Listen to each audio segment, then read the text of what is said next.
Well, hello there. So you want to learn how to fly a model airplane? I don't blame you. I did the same thing a long time ago. My name's John, and I've been a full-scale pilot for years and been flying RCs, like I said, since I was 14. And I thought I'd do a video to just go through the basics of how to fly an RC airplane, kind of geared towards RCs, not so much towards the real ones, although it's really similar. I taught ground schools at community colleges and lots of flight instructing over the years, so I'll give it my best shot. What we will cover, first of all, if you're already an RC pilot, this probably isn't for you because this is very basic stuff. This is for those of you that are thinking about taking it up and you just kind of want to get a head start on the knowledge of flying an RC airplane or flying an airplane in general, really. So that's what this video is all about. So I hope you're the right guy or right person here, and let's move forward. So I'm going to cover general RC flying knowledge, beginning with takeoff, leveling off, flying around, descending, and landing, okay? And I'll cover various aerodynamic principles along the way. It'd be kind of a fun way to just chronologically do this. So let me cover a couple of things first that are you got to understand in order for us to even intelligently talk about an airplane. There's 4 forces that act on an airplane, okay? Lift, which is created by the wings, which is directly opposed by weight, gravity, pulling it down, right? Okay. There's thrust, which is created by the power plant, which pulls it that way. And there's drag, which is fighting the thrust. And there's 2 kinds of drag, induced and parasitic, because I'm going to use those terms. Okay, those are the 4 forces that are acting on an airplane. And when all 4 of them are in equilibrium, you are in unaccelerated level flight. You're not speeding up or slowing down, you're not climbing, you're not descending. You're just cruising, okay? It's all good. So, there's a few other terms I need to say right out of the gate so we can talk about this stuff. We know that an airplane moves around. What is it called? Well, this is called roll. This motion is called rolling. We're rolling the plane, okay? This is called pitching. We're pitching the plane. Pitching the nose up, pitching the nose down. Rolling the plane to the right, roll the plane to the left. And then this one here is called yawing. We're gonna use the rudder to yaw the airplane left and right. Each one of these movements takes place around an axis, okay? So this axis is called a lateral axis. It's like a shaft that runs right through the middle of the wing. So I pitch the airplane around the lateral axis, okay? I roll the plane, sorry, it's kind of hard to do. I roll the plane around what's called the longitudinal axis. It's like a shaft that goes right down the center of the airplane, okay? And then I yaw the airplane on what's called the vertical axis, which is like a shaft going straight up. So rolling with ailerons, that's these guys, you know, these are called ailerons. Stick left and right, that's the ailerons. We're rolling around the longitudinal axis. Pitching with an elevator, like this, a stick in the airplane, pitching the nose up, pitching the nose down around the lateral axis, and then I'm stepping on the rudder pedals in a full-scale airplane to move the rudder, to move it around the vertical axis. On an RC airplane, it's the stick, it's not a rudder pedal. That would be cool if it was, though, wouldn't it? Okay, so let's go through our takeoff, ascent, leveling off, descending, and landing, and then we can cover all this stuff. Okay, taking off. We're going to add throttle to gain airspeed, to have airflow over these wings, which are going to produce lift. Wings produce lift with airspeed and angle of attack. What is angle of attack? Well, angle of attack, when we rotate, when we take off, we raise the nose, we pitch the nose up, right? Well, if we draw a line, it's called the chord line, that's basically the line of the wing, and there's another line that's called the relative wind, that's the air that you're hitting, okay, that forms an angle. See that? So if I have the nose pitched up and I'm flying through the air, you can see the wind is hitting me this way, and the chord line is this way. Well, that angle is called the angle of attack, okay? Kind of a critical knowledge-based thing we gotta know about. So when I pitch the nose up, I'm increasing the angle of attack, which also increases lift. It also increases drag. That's called induced drag. That's why we need lots of power on takeoff. When we take off, we need thrust to overcome the drag we've induced by creating such a high angle of attack, because we need lift, right? We're trying to take off and fly. So this thing's supposed to fly up like this. We need throttle, we need thrust to overcome the drag from the increased angle of attack and lift. Okay, so when we take off an RC airplane, we're gonna get it out on the runway, we're gonna add power, we're gonna barrel down the runway, we're gonna pitch the nose up, increase that angle of attack, the thrust is gonna overcome the induced drag, and the airplane's gonna fly out, it's gonna climb, okay? In a model airplane, we don't even need full power to take off, okay?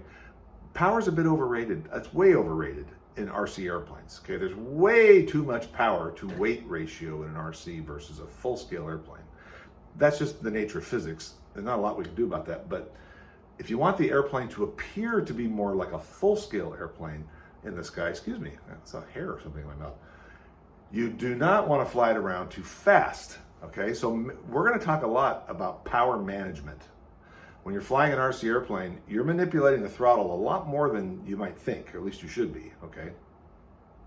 So we're climbing out, we took off, we're climbing. We have a constant speed going, a constant power setting. We're holding back a little bit on the stick. We got our altitude. And in an RC airplane, that happens really fast. Like in a few seconds, you're up to, you can't go too high because you can't see it after that, right? So that all happens very, very fast. In a real airplane, I apologize for saying real airplane. I meant to say full scale. If I say real, I know these are real airplanes, and I'm not diminishing RCs. I should say full scale, not real. But in a full scale airplane, the climb takes minutes or even half hour, whatever, depending on how you're climbing. So it's a much bigger conversation. With an RC, it takes seconds. You're up at altitude. Okay. Now, do we leave that full power on that we used in the climb to overcome all that induced drag when we pitch the nose down into level flight? Well, not necessarily, no. We don't want to fly around in Mach 2. It makes the plane, with an RC airplane, when you fly too fast, first of all, it looks fake. It doesn't look like a full-scale airplane. Second of all, it's going to fly out of sight very quickly, much quicker than it would if you flew slower, okay? So it looks better and it's easier if you throttle down and fly slower, okay? It's just a thought. All right. So we leveled off and now we're flying in, now we're into that unaccelerated level flight we talked about. All four forces are acting equal to one another, okay? Now, let's talk about a turn. You might think, okay, that's easy. Well, no, it's like the hardest thing that you'll learn how to do right when you're flying an RC airplane, okay? Because there's actually like four forces that are fighting you when you want to turn an airplane. And in order to do it right, which is the key here, we want to do it right, you want to understand the forces and you want to counter them appropriately, okay? So let's talk it through. It's really simple, but it's the sort of thing you really, unless you hear someone like me explaining it to you, it's going to happen when you turn and you're like, why is it doing that? And it's like, oh my God, you're not going to really understand it, therefore you're not going to make the proper corrections. To change directions in an airplane, we need to put it into a bank by rolling it, right? So we're going to, let's just say we're going to go left. So I'm going to roll left with the ailerons, put it into a bank, right? That will cause the airplane to turn and for the nose to change headings, which is what you're trying to do, right? You're trying to turn around. Because with an RC, you're doing a lot of turning. You're kind of a circle flyer. You can't just keep sailing into the sunset like you can in a full-scale airplane because, well, you're going to lose sight of it pretty quickly. So here's what happens when you put an airplane into a turn. So if I put it into a bank, I've immediately done something to the airplane that it's going to let you know. And the way to understand this is look at the distance from wingtip to wingtip. You see how this is a wingspan, right? And it's that far. So that's how much surface area of wing I have fighting, that's producing lift, fighting weight. Okay. When I put the airplane into a bank, now look how much it goes from here to about there. If you can see the top of the wingtip, which you can't. It's quite small versus this, which is quite big. Okay. So when I put the airplane to a bank, there's less lift relative to the earth, right? Which is what we're trying to avoid hitting, okay? So what do? Well, I need to create more lift, and I'm gonna do that by pitching the nose up when I'm in the turn. Now, when I do that, I roll the airplane to the left, put it into a bank, and pitch the nose up. Now the nose won't fall, because anytime I roll an airplane one way or the other without pitching the nose up, the nose is gonna naturally fall. I'm doing that a little more drastically than it really does, but immediately, just like in a full-scale airplane, you put it in a bank, you'll see it fall. So I'm going to pitch it up to keep it from falling. Well, when I do that, okay, I'm inducing drag again, aren't I? I'm increasing that angle of attack we talked about. So now the airplane starts to slow down. We don't want to do that. I don't want to slow down. I just want to turn. Slowing down was not part of this whole deal. I just want to change directions. So we're going to roll the airplane to a bank. We're going to pitch the nose up, and we're going to add a little bit of power. Just a little bit, not a lot. Just bring up the RPM a little bit. That added thrust will counter that induced drag that you just created by pulling back on the stick. And you did that because you had to, because otherwise the nose is going to fall, right? Okay. So that's the first effect that we notice when we turn or change direction of an airplane. When we put it into a bank, there's less lift. I just told you why. So we pitch the nose up, which induces drag, so we need power. That's one. Okay? Here's the second thing that's going to happen. And you won't even realize it's happening until you're like, why is this happening? Well, let's say I want to turn, I want the plane like 30 degrees of bank. That's about the rate at which I want to turn around. Okay. So I put it in 30 degrees of bank. Well, we do that with the ailerons. Now, this isn't a car, right? So we don't turn like a steering wheel and then just hold it in the turn. You do in a car, and then when you're done with the turn, you bring the steering wheel back to where it was. You can't do that in an airplane because you just keep rolling, right? You're like, oh God, well, we don't want to roll. I mean, you do when you're having fun, but if we're just turning, I want to put the airplane into a bank, okay? And then I want to stop banking, I want to stop rolling in a particular angle of bank. So I should just let go of the ailerons and neutral them, right? Well, yes, but you're gonna have to do a little more than that. The airplane's gonna still continue to roll, even though you are no longer adding any ailerons, okay? You return the steering wheel to the neutral position, and it's still banking, it's still rolling left into a steeper bank, thus causing more of a nose down, thus making you have to pull back farther, add more power. That's actually called a graveyard spiral. That's what killed JFK Jr. when he was in the clouds. We'll cover that later. Well, we probably won't, but anyway. So why is it doing that? Why would I roll the airplane to the left, pitch up and add a little power like I'm supposed to hold altitude, let go of the ailerons, and it keeps rolling? Why? Well, it's pretty simple, really. Look at the plane as it's turning.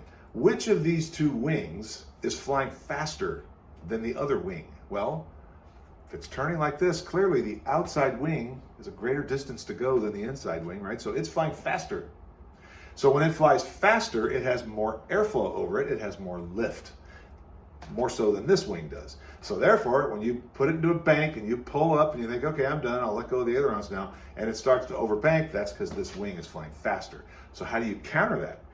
You actually add opposite aileron. I know it sounds crazy. We're in a left bank and I'm going to add right aileron. That's exactly what you do. And that's exactly what you do in a full-size airplane also, okay?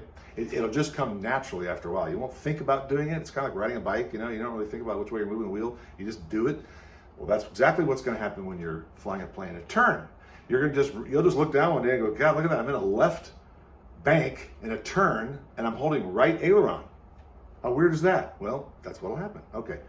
That's the second thing. That's called overbanking tendency. Novice RC pilots will do this every time they turn the airplane because it'll just keep going like, they'll get into this tight thing and it's all out of control. Instructor pilot's got to take over. It's fun. It's all part of the learning, folks. Don't let it get you down. The third thing, I promised there were three, I think, is something called adverse yaw, okay? So we talked about this induced drag. We had to pull up on the nose to keep level flight, add a little power, right?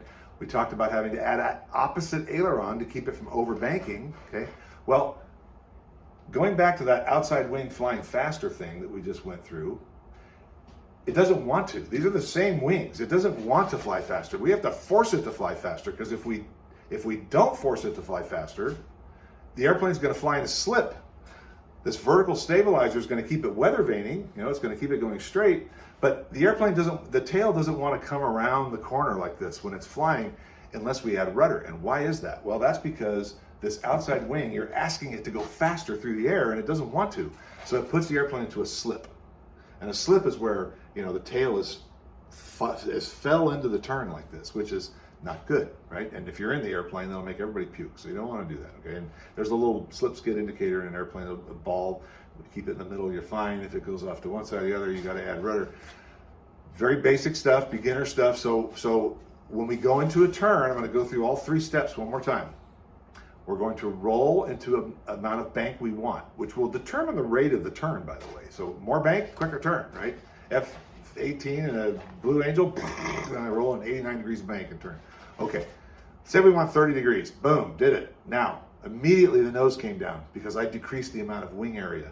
So I pulled up a little bit. I pitched the nose up a little bit, right, with the elevator. This is the elevator back here. And that induced drag and slowed the plane down a little bit, just a little bit. So I'm going to add a little bit of throttle, a little bit of power, a little bit of thrust to overcome that. I let go of the ailerons. It wants to go more than 30. I know why, because that's flying faster. So now I'm adding actually a little right aileron in this left turn, which is weird, but it'll happen. Okay.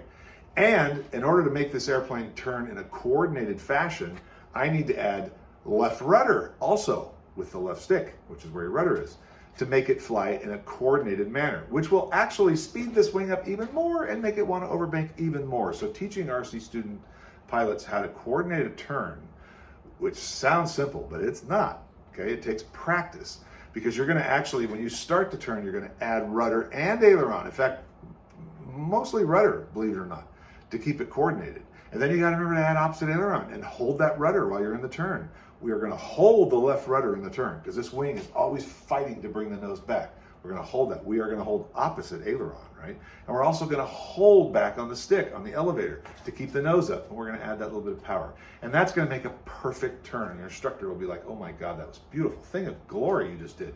So we added rudder at the same time. So the plane didn't do that when I rolled. It didn't go, It went like this. Perfect. I'm sitting in the plane. I should see the horizon spin right in front of me like this. The nose shouldn't swag out like that. Okay. And then I pitch the nose up and add a little power. And then I'm holding the rudder to keep it coordinated. And I'm holding opposite aileron to keep it a constant bank. And I change directions. That, my friends, is how you turn an airplane. And then when you roll out of the turn, okay, we're going to actually add, I'm in a left turn right now. Okay, I'm in a left bank. I'm turning left. I should use my terms correctly. Okay. When I roll out of this left turn, left bank, I'm going to add right rudder. What? I'm turning left, but I'm going to add right rudder. Well, obviously I'm going to add right aileron to roll it level. That's going to induce drag. So I'm going to also, while I'm in my left turn, I'm going to roll out and add right rudder to keep that nose pivoting on the axis of the airplane. I don't want the nose to flail out like that. I don't want it to go around like that or the other way. If you had too much rudder in a turn, that's a skid. That's bad too. Makes people throw up. Don't do that. We just want a little rudder. We're going to hold a little rudder in the turn. We're going to hold a little back aileron or elevator pressure in the turn, and we're going to hold some opposite aileron while we're in the turn. And then when we roll out, we're going to roll with the ailerons, and we're going to release that back pressure. Another rookie mistake you'll see RC pilots do is they're in a turn, right? And full-scale airplane student pilots will do the same thing. When you're holding all this back pressure while you're in the turn, right? As soon as you roll out, you don't need it anymore. But they don't let go of the back pressure, so airplane goes up, okay? So it's all fluid motions all happening at the same time. So when I roll this plane out of the turn, let go of the back pressure. No need to hold it back anymore. Reduce the throttle that little bit you added. Don't need that anymore. We're not inducing drag anymore, right? And of course, add rudder in the direction you're rolling. Okay, so now we know how to turn an airplane, the most fundamental thing you can do, much more so than pitching, because it's the hardest part of flying, is turning properly. So make sure you, right out of the gate, you do it like I just said, like your instructor will tell you, because there's one thing about flying, okay? Like anything in life, if you learn how to do it the wrong way, it's called the law of primacy, okay? So if you learn how to do it the wrong way the first time, you'll forever be trying to undo that in your brain. You'll be trying to, you'll just keep doing it wrong that way because that's how you learned the first time you learned. So as instructors, we like people to learn the right way the first time so that they're never trying to overcome a bad habit. That's why, I digress for just a minute. A lot of the small foamy trainer airplanes are sold with gyros. Gyros serve a great function in the RC world for stabilizing an airplane. That giant P-51, I don't know, you can see that? You can see that down there. That's got a gyro in it. I fly a lot of these planes with gyros. Not for autopilot purposes, which is what they're marketing the plane for. That's purely to keep a model airplane super stable in bumpy air so that it looks like a full-scale airplane from the perspective of a person on the ground looking at it. Because model airplanes are very susceptible to bumps in the air. And even the best stick in the world is not quick enough with their thumbs to keep it just nailed. Because when you watch a full-scale plane fly by, you don't see it bobbling around. It looks just like it's on rails, right? Well, if you put a gyro in your airplane, it will really help and make it look much more like a full-scale airplane than a model airplane. So I rather enjoy that. I do have some scale airplanes. I put them in just for that very reason. But the trainer airplanes are marketed with gyros that are like autopilot. Like you hold the aileron all the way into a left turn, it'll only go to 30 degrees. And it'll actually hold the nose up. Well, what is that doing for you? That is giving you all kinds of bad habits. Don't do that. Do not do that. Don't fall into that trap where you've buying this airplane that's got a built-in, gyro, self-leveling, all that. No, don't do that. Get someone to help you. Get an instructor pilot with a buddy box with a little spring-loaded switch. That person will take off for you. You'll fly, and then when you're about ready to auger in, they'll let go of the switch and take over.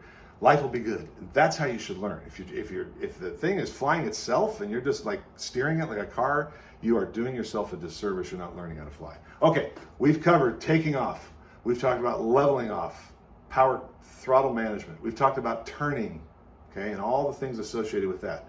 Descending. How do you descend in an RC airplane? Well, pull the power back, pitch the nose down. You can do it in whichever order you want. It's really at the same time. If we don't want to increase speed, I'm going to power back and let the nose come down. Airplanes are naturally stable that way.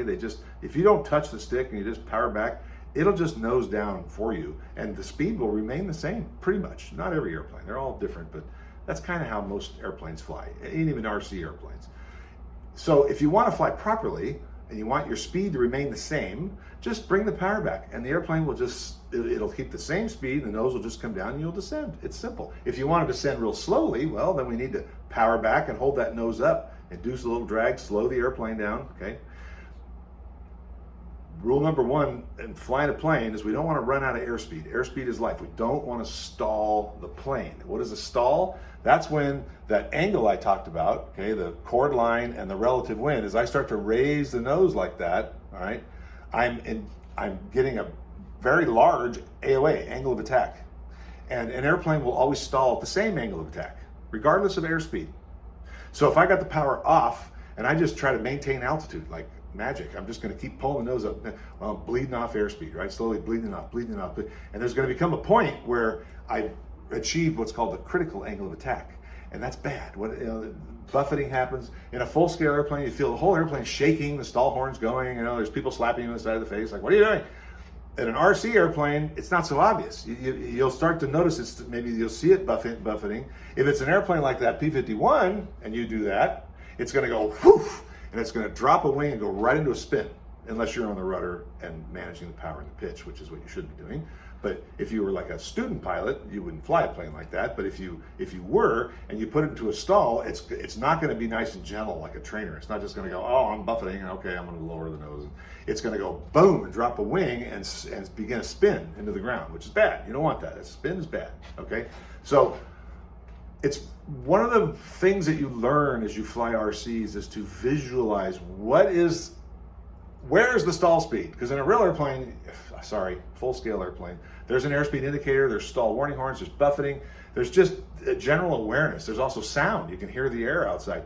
It's a lot easier. Flying a full-scale airplane is very easy compared to flying an RC airplane. If I haven't said that already, it's very important to know that. This is way harder than flying a full-scale airplane, okay?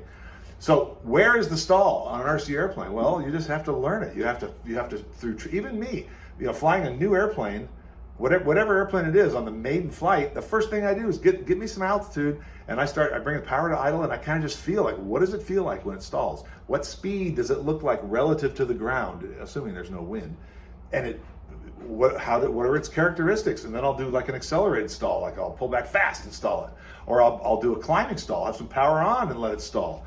I want to feel it. I want to experience what relative speed to the earth is this thing going to stall, and where are the sticks, and that's all adjustable. You could change that, but you develop a feel and a visual sense of this thing is running out of airspeed. The AOA is getting critical. It's going to enter a stall right now. Now, this is very important because when you land, we don't want to come in on final too slow and stall, right? Now, RC pilots are very aware of this, so unfortunately, they go to the opposite extreme, okay? You'll see people flying airplanes like that P-51 coming in at like Mach 2 because they're very afraid of it stalling. They're like, oh my God, I'm not gonna let this thing stall, because if it stalls, it's gonna do what John just said. It's gonna drop a wing, and that's the end of that. And oh my God, all that money and time. So they come in way too fast, okay? That's another mark of kind of a, someone who could work on their skills maybe a little bit more. We want to know kind of where that comfy zone is, where that nice airspeed is, where it's not a critical angle attack, okay, but a good descent rate. I'm talking about coming into land now, by the way. That's chapter 4 here. So we're descending into land, and I've brought the power back. Maybe it's at idle. Maybe I'm way high, so I bring the power all the way to idle. The nose will naturally fall. It'll maintain the same speed, and you'll see this angle. You'll see the plane coming down at you like this. And if it looks like the plane is going like this, well, then it's going too high, right? Less power. I'll get to the pitch power thing in a minute. If you notice the plane is sinking as it's coming in, it's too low. Add power. So in a full-scale airplane, flight instructors are very careful how they talk about pitch and power when we're talking about managing speed and altitude on an approach, okay? The easiest thing for you to think about is you're going to power for altitude, you're going to power for altitude, and you're going to pitch for speed. In other words, when you're coming into land, we're going to set a pitch attitude. You're going to see it. You're going to be looking off in the distance, like this. And the plane is at some particular pitch attitude that is safe. That's not safe. That looks like it's going to stall. This is too far down. It's going to come zipping down. So we get this normal looking pitch attitude. I'm going to set the descent rate with the power. Okay? It's going to be cracked. It's going to be like, 15, 20% power on your throttle stick. And the airplane's going to come down at a nice glide slope right to the runway. If it looks like you're low when you're coming in your RC airplane, don't raise the nose, because you're hopefully going slow, but not like ready to stall, but you're not far from there. So don't raise the nose. You might stall the plane, right? Just add a little power. And adding that little bit of power will make the airplane arrest its descent or even climb if you had enough power, okay? So pitch your attitude for your approach and power for your altitude, okay? It's not necessarily how we would teach you in a full-scale airplane, because it's not quite that simple, but they do work hand in hand, and both ways you say it is correct. You could say, we're gonna power for speed and pitch for altitude, which is really what you would, when you're flying a 737, that's what you're gonna tell your trainee, okay? We're not flying an RC, we're flying a 737, we're flying an RC, and you're not sitting in it, right? So we're gonna set our pitch attitude with our elevator and leave it alone, okay? And then we're gonna add some power. And really you're doing both, but for learning, that's how you do it. Manage that descent rate with the power. When you get near the ground, we're just simply gonna, you're gonna get in ground effect. You've probably heard of that, where you're about 1 wing's worth of distance from the ground. The airplane's gonna kind of get on a cushion of air sort of thing, and you're gonna reduce the power, and you're gonna hold it off and slow it down. We wanna kind of land slow. That's the whole concept. We don't wanna just fly the airplane onto the ground. You could, but on a full-size airplane, you're gonna blow the tires and you use up a lot of runway, and it might crash off the end of the runway. We want to set the thing down in a controlled, slow fashion. So it's coming in too fast, rookie pilot, okay, or bad stick. Coming in too slow, dangerous. Okay, if you're right on the edge of a stall, and you know where that is, well, you'll look like the best pilot around, because you're coming in nice and slow, and you little power on landing, greasing and all. It's beautiful. It's a thing of beauty. But for learning, come in a little faster than you think, just to be safe, okay? Pitch for your altitude, get near the ground, flare, and land the plane, okay? So these are basics on how to fly any full-size airplane, and especially how to fly an RC airplane. And remember the difference between the two. This is way more difficult, okay? If you haven't flown a full-scale airplane, go ahead and find a buddy who's got one, or rent one, or go get a lesson or something, and you'll find it's just like the monkeys can fly planes. It's not difficult, okay? It's difficult when you add in all the elements of aviation. It's very difficult, okay? But actually stick and ruddering an airplane around the sky is very simple. Stick and ruddering one of these around the sky is much more difficult, because you're not in it. You're not feeling it. You're not seeing your surroundings. So be easy on yourself, because it's not easy to learn how to fly an RC, especially when you get to be like 60, okay? When you're young, these things happen easy. When I was a flight instructor teaching people how to fly full-scale airplanes when they were 20, I could solo them in a matter of a couple hours if I wanted to. I didn't, but I mean, they pick it up like it's nothing. Like, oh, I totally get this. It's like a video game. I totally understand this. They feel it, they understand it, the brain's working good. You get an old fart like me in there, and now it's like, okay, everything takes 3 times longer, and I'm not quite getting it. And if you're 60 and you're learning how to fly, it's going to take you a little longer than the 20-year-old that's picking it up, you know, in the bench next to you. So that's okay. Don't worry about it. It's not easy to fly an RC airplane. It really isn't. But that's what makes it fun, right? It's challenging. So anyway, I hope you enjoyed the video. I enjoyed making it for you, and I wish you the best learning how to fly your RC airplane. Okay, take care.